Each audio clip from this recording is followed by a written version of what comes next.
Welcome to Pillowtalk, the Life of Luxury's official podcast, where I quite literally get into bed with some of the world's most famous faces to uncover the person behind the screen. Today, we're talking with Lady Amelia Windsor about fashion, sustainability, travel, navigating your 20s, going into your 30s, and what life is like living in London. This episode is brought to you by Marylebone Square. Marylebone Square is literally the first city block development that's been built in over 50 years. And we're speaking with Amelia inside the penthouse bedroom. It's gorgeous. You're going to be obsessed. Anyway, let's go and chat with Amelia.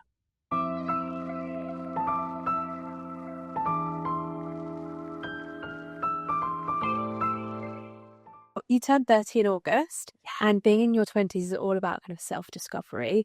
But do you remember a moment in your 20s where you just kind of thought, this is who I want to be, or this, people expect me to be this, I'm not going to do that? Was there like a turning point in your 20s that I felt a lot of young girls go through? I don't know, I think all your 20s are like that. And I also don't think you ever really fully know. You're just constantly evolving and changing and learning. Yeah, and do you have any idea like what you want your 30s to be? I think, young girls in their mid to late 20s, I feel like there's this trend, or you don't know where you're going, you don't know what you're doing, but people have this thing about being 30 and I have to know what I'm doing with your life, and I don't think that's important, but I'd love to get your opinion on that. I'm excited for my 30s. I think, explore this new chapter in my life and see where it takes me. Yeah, I love that. And if anything, does anything feel a little bit intimidating or challenging where you're heading? I feel like the 30s, everyone puts a lot of pressure on them, and you feel like, I've got to do this and that. Like we do for our 20s as well. But I just think you can't compare yourself to anyone else. Everyone's got their own journey, and what is the point of comparing yourself? We're all so different.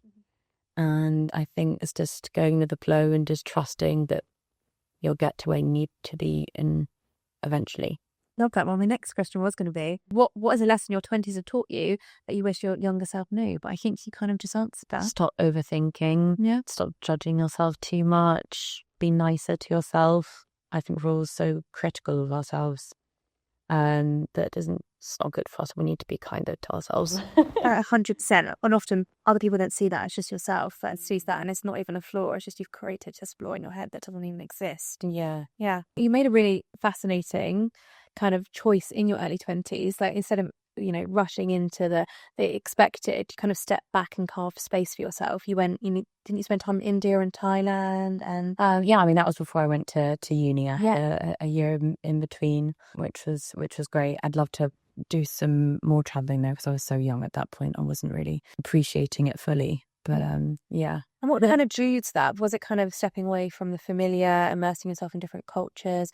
What did you find that you loved about it? It was having an adventure, exactly, seeing new cultures and meeting new people, having new experiences, becoming more independent.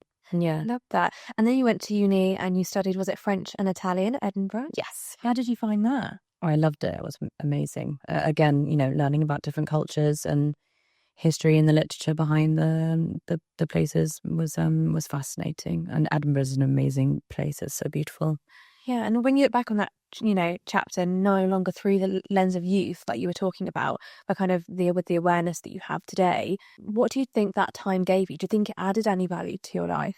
Yeah, definitely. Yeah. And I think the experience of living in such a beautiful city was just feel so lucky to have had that. And it's always going to be a place that's a, special place in my heart that I can always go back to. And yeah, it's lovely. And do you find yourself going back there? I have been back quite a lot, actually. It's weird though. You get that nostalgia, and then you see students and you think, oh, I'm so jealous. I actually wish I could go back and appreciate it. Yeah. Because I think when you're in it, you stress so much. And I think that's a problem in life in general, that you stress so much that you don't just live in the moment. You look back, I wish I just didn't take that for granted. Exactly. It's such a fun time. Yeah. And is there any that you would like to travel? Would you like to go back to Thailand? Would you like to go back and through? I think I'd love to go back to India. Yeah, one day. You can never do it all. It's such a multifaceted place. There's so many different places to visit. So yeah, I'd love to go back one day. So obviously, I think in case you don't know at home, Amelia is very big on sustainability and the environment. So what does sustainability mean to you? Because I think it's a buzzword at the moment, and not a lot of people truly understand the meaning of sustainability, and it's very subjective. So I'd love to know what it means to you. I think it's just, becoming more aware, educating yourself. You previously spoke about the small changes and the beauty of small changes in your life with sustainability. Yeah. So what are some, realistic, compassionate sustainability habits that you've taken on in your day-to-day life that you think are easy for people to start on their sustainability journey? I think reading the labels, whether it's food or clothes, I think having that awareness is important. Yeah, I think, no one can be perfect. I'm not perfect, but there are small changes that you can make that can make a big difference on the whole. And do you think there's a part of sustainability that's kind of overlooked or misunderstood, like something that you wish more people would talk about? People are talking a lot about fast fashion at the moment, and there's a lot of talk online about some slower fashion brands that are being, misconceived as fast fashion. So what do you consider slow fashion? What do you consider sustainable fashion? Quality over quantity and smaller supply chains and independent companies. Yeah. And with sustainability, obviously, it's not just about, fashion, but also like travel, how you live at home. Have you adapted how you travel? Have you adapted your, home life? I'd love to know a bit of an insight into how you changed your life to. I think home life it's quite fun. There's so many different things. It's like a bit of a challenge, from the products that you use in your house, and it's also a benefit to you as well as the planet. Subscriptions it's not very it's not very glamorous, but loo roll subscriptions to loo roll. I find it's really fascinating. I didn't really realize how bad loo roll can be, and then I found a really good company called Naked Paper. It's unbleached loo roll. I didn't even know loo roll was bleached. Is loo roll bleach? Yeah, which is really bad for us. I didn't know that. So yeah, and you can get a subscription. It's way cheaper than going to the supermarkets. Is there something like in like products that you use at home? Because I know a lot of people are going more towards like sustainable cleaning products. Is that something that you? Yeah, definitely. Or even make apple. Yes, vinegar is amazing. Everyone knows that, but use a lot of vinegar for cleaning the kettle. Vinegar. Well, I don't think a lot of people know that. That's the thing. So it's really interesting. Like when you strip back, there's such simple things that can be sustainable that people just don't know about until someone says it to them. Well, sort of life hacks. All my things on Instagram are life hacks like that. Yeah, I love it. Yeah. And travel-wise, have you adapted how you travel? Have you offset miles, things like that? I'd love to know a bit more. I definitely don't travel as much as I used to, but I also just love traveling in the UK. I think that we've got so much on our doorstep, and I think during COVID, people got to appreciate that more. There's so much that I haven't seen in the UK that I'd love to see more of. And obviously, Edinburgh must have a special place in your heart. But is there another part of the UK that you kind of feel like a second home, third home? I wish it was my second home, but in your heart. But I love Norfolk. It's one of my favorite places in the world. I've grown up going there in the summer, and I love it. It's a magical place. Yeah, I love North Norfolk in particular. Yeah, me too. Bancaster. Yes, lovely, beautiful. So you kind of going separately now, away from sustainability, a bit more about your life and fashion. You've kind of been in some of fashion's most exclusive spaces, on the runways, the couture salons, the ateliers, yet you kind of have found a way to seem deeply drawn to the human crafted side of it. So when you think about fashion today, what genuinely moves you about it? I think it's the stories and the people you meet, and I think it's the stories behind things that I really love, and I feel really lucky to have had the opportunity to meet incredible people who's incredibly talented, and it's been a real privilege. Amazing. And fashion can be glamorous, but there's a lot of responsibility when you go into fashion, and you've advocated for more kind of thoughtful consumption in fashion, as we were talking about. So how do you kind of navigate that duality of wanting to have that glamorous side of the fashion where you're walking on the runways and kind of navigating the couture alongside your instinct for kind of purpose and restraint? Yeah, I think it's all about balance and being aware, and it's always having that in the back of your mind. It's a learning process. So a minute ago, you were just talking about a story behind a brand and a story behind an item. So is there a piece in your wardrobe that kind of holds a story, something meaningful in terms of, where it came from or who made it, or there's just a nice story behind it? Well, I think I've told this story quite a few times before, but there's a skirt I found in Portobello Market, which is like a really old Liberty pink satin skirt. and I absolutely love it. And I've worn it to lots of different things. And yeah, I remember finding it and just thinking it was the most beautiful piece of clothing. And it's so nice. I always look at it and think, can't wait to find the next opportunity to wear it. Yeah. Is that something that you often do? You like to go like thrift shopping, vintage shopping? Do you like to buy secondhand? I love it. It's exciting because you never know what you're going to find. Yeah. And the sellers can always tell you a bit of a story where they found it as well. It is really exciting.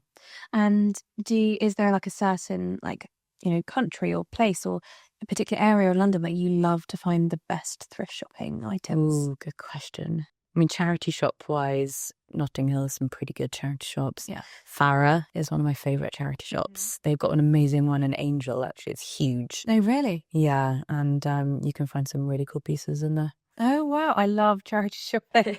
I'm literally obsessed with it. But I live outside London, so I don't come to London charity shops much. But no, I will be going to that one. Yeah, definitely. So style can communicate things that, you can't really express in words, like the story about your skirt. How has your own style shifted as, you've evolved? I think I've definitely become aware of what suits me. And I think I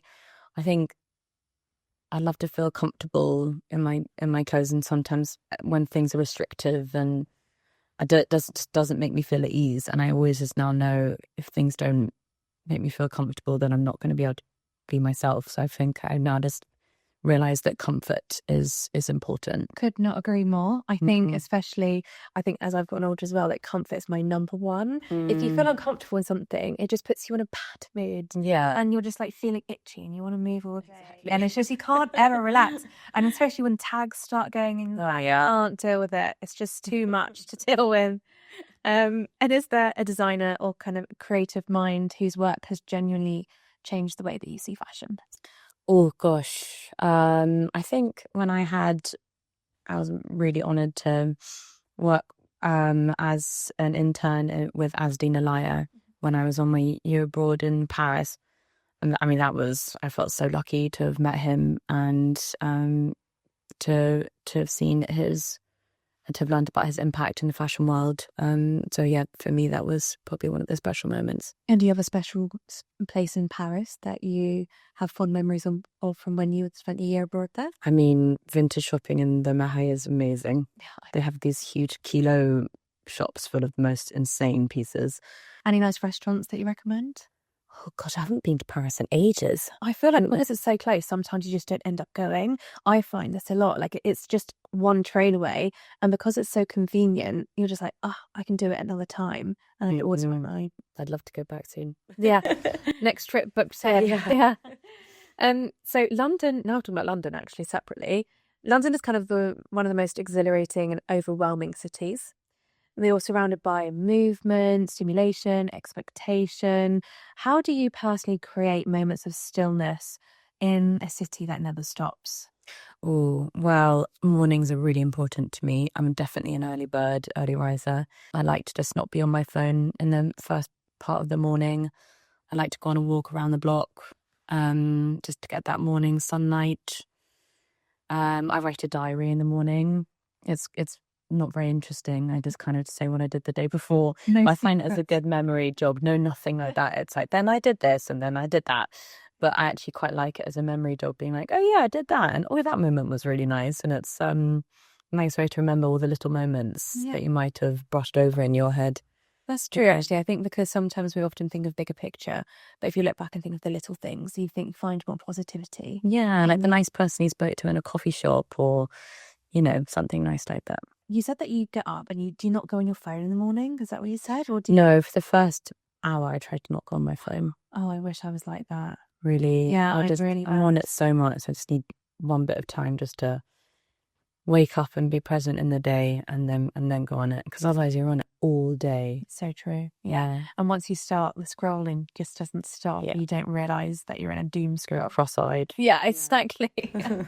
And like you said, we were talking about that, but do you have like an inner ritual like throughout the day that helps to keep you grounded in such a busy city?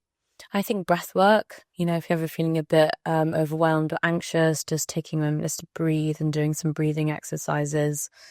Breathing in for 5, breathing out for 5, or the box breath. There's so many simple things that take 2 minutes that can completely transform the way you're feeling. And funnily enough, I mean, I think as you get older, that the meaning of rest changes. So how has your understanding of rest kind of and stillness evolved for you outside of breath work? Like, do you just take separate times out of your day sometimes to try and bring yourself back? You do the breath work, meditate. What do you do? I love doing Pilates. I do that in the morning. I just do it at home mostly, to be honest. Super quick. Do you do like floor Pilates or do you do reformer?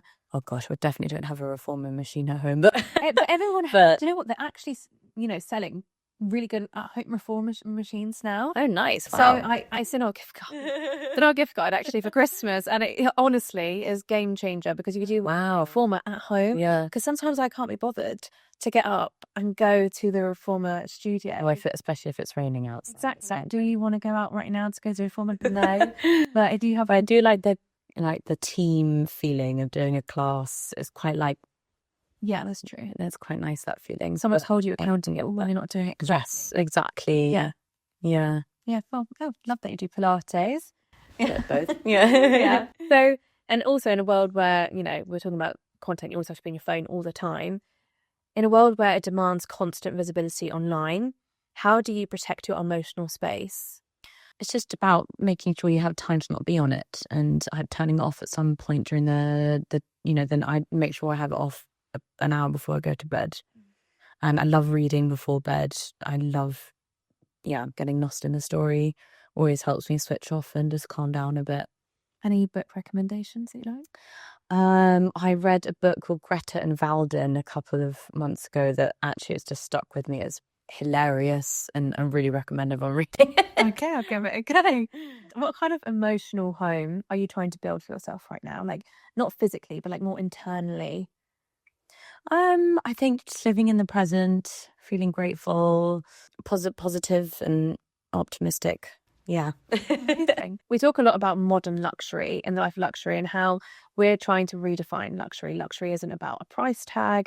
It's not about a brand name. It's more about the quality, the experience, the craftsmanship, the story behind stuff, which kind of aligns with what you were saying earlier. And it kind of feels like we're living through a shift of luxuries changing. Luxury isn't about excess, but what does luxury mean to you today? I think gratitude and kindness. So what do you consider the most overlooked luxury in life then? Like the intangible one? I think it's the small, as we were saying before, those small moments and just being aware of them and how that can bring so much happiness and joy to your life. Noticing the natural world around you, or, smiling with a stranger. Those things are amazing and they can completely transform your day. Mine might be having a good coffee in the morning. Oh, yeah. That's a small luxury, that it has to be a good coffee. Because that sets me on a good foot. Yeah. We do have good coffee in London. We're lucky. Yeah, we're very lucky. And if you could live, inside any era of fashion in the whole of the world for 1 month, purely for the joy of it, would you go back in time? Would you want to go to the future? Or the 90s. The 90s? Yeah. I think for the nightlife as well, I'd been quite intrigued about the 90s. It sounded really fun. What is your inspiration from the 90s? I don't know. I guess just watching films, not the films really, but just hearing people talk about it. Just talking about the dancing culture, and phones weren't such a big thing. It was just a bit more that people just danced and had a bit more. Also, it's really sad that our nightlife has not got the funding that it used to. Places are shutting down all over the place, and it's really sad that young people don't have the place to go and express themselves as much as they did. Do you know what? I actually say this all the time, and because I know a lot of people that have just turned 18, 19 from like family members, and they had never been out clubbing and they don't want to go out clubbing. It's a different, and it's a whole different era. Really interesting. I think dancing's so important. We need to dance. We like festivals as well, right? Yeah. What's your favourite festival? And you can't beat Glastonbury. Yeah. Best place in the world. And if there was someone that you'd love to headline to watch, who would you want it to be? I was really sad to miss Beyonce, but so that would have been epic to have seen. But I think Red Hot Chili Peppers would be epic. It's been so lovely chatting with you. Oh, Thank you so much for coming on much. Pillowtalk, and hopefully see you soon. Yeah, See you soon. I'll put everything in the description box below. Bye.